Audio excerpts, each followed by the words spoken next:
such a time as this. And welcome back to For Such a Time as This, the place where there is no such thing as a silent witness. We've been away for a little while. Life has gotten hectic, but we're back. It is July 20th, and much is going on in the world. As always, we look at current events, news, and more news going on all around the world, and we look at the news and the current events through a biblical world view.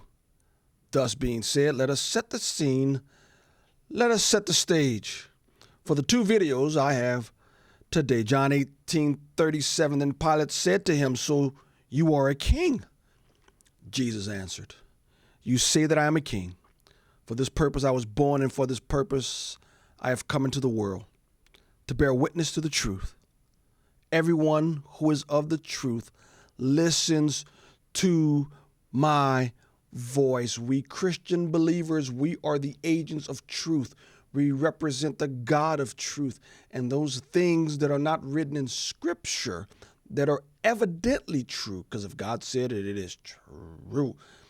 We then look at other events going on in the world, other current events, and we just simply make truthful observations and use a little bit of common sense. There's something going on in our world. The powers that be, they're trying to push certain agendas. Of that I am convinced. And they're using this thing called climate change. It used to be called global warming, but then they changed it to climate change. So that means if it gets too hot or if it gets too cold, they can still claim that the human beings, we humans, are destroying the earth, and thus pay homage to one of their gods, Gaia, Mother Earth. All of that is a ruse. All of it is a ruse to push their control on the average person like you and I. So there's going to be two clips. One, apparently July 20th, it's getting a little hot in London, and so now the globalists are going to use a warm summer in London to push more of their agenda, claiming that men have the ability to destroy the earth. I don't think that's going to happen. Matter of fact, I know it's not, because God said he's going to destroy it. But anyway, so they're using a heat wave. And in the United States of America, Pete Buttigieg is openly saying what's going on now with high gas prices. Hey, this is part of a transition.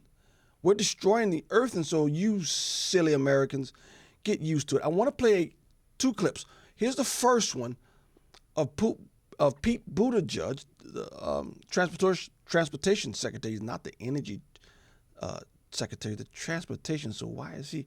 But anyway, he's speaking on the issue of climate change.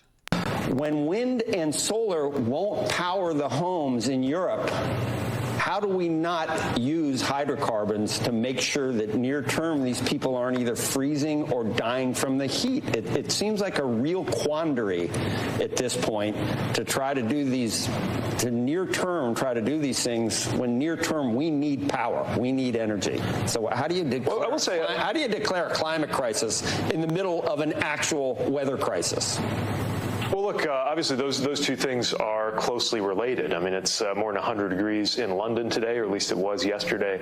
We've seen things happen in the Pacific Northwest in the U.S. that are supposed to be basically all but statistically impossible, and they're happening more and more often. But this is what a transition looks like, right? This is exactly the challenge that we're living through. You can't flip a switch. You can't do it overnight. Transition to what, Pete? Transition to what? It is under the ruse of the Green New Deal. Man's ability, they're thinking, goes man's ability to save the earth because we're destroying it. But here's the second clip. whenever you ask these climate pushers specifics about the science of it, they have no clue. It is a political argument. It is not a scientific argument. They want it to be true, but as you look deeper into it and you start talking numbers and science, I've also found this to be true. The globalists, calm down, James, don't say it. The globalists are not smart when it comes to the science of climate change. Here's one of their heroes who's pushing and advocating for laws to stem climate change. But when challenged, the truth comes out. When I asked, well, just a moment, Alice, you've been speaking for most of the night. When I asked Tanya Plibersek, we'll fact check that one for you. Yes. When I asked Tanya Plibersek, was the Deputy Leader of the Labor Party and the potential Deputy Prime Minister, was carbon dioxide the big issue in relation to climate change? And she said yes. I then said, well, that being the case, what percentage of the atmosphere is made up of carbon dioxide? And she said, I don't know. And I said, hang on, you don't know what percentage of the atmosphere is carbon dioxide, and yet you're prepared to stand the economy on its head to address a problem, the detail of which you don't know. So when I then explained that the percentage of carbon dioxide in the atmosphere, Alice, is how much? Alice? How much of carbon dioxide in the atmosphere?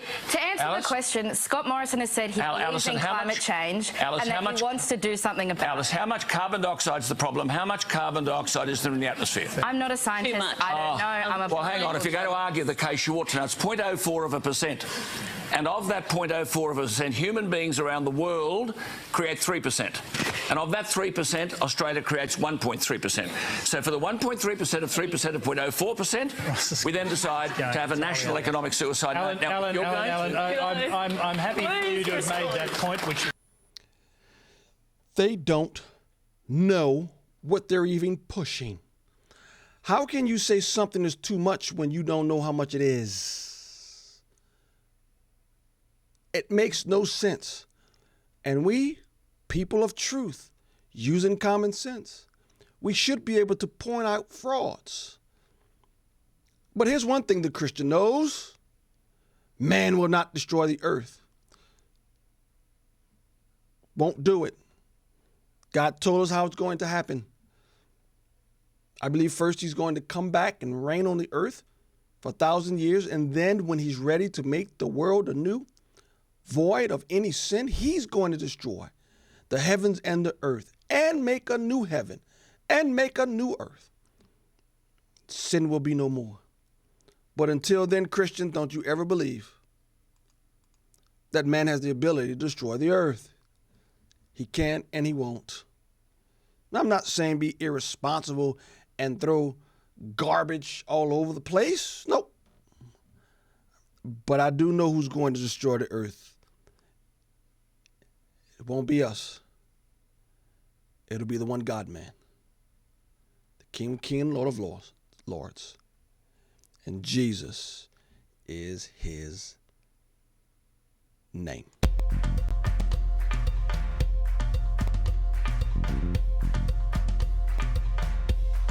For such a time as this,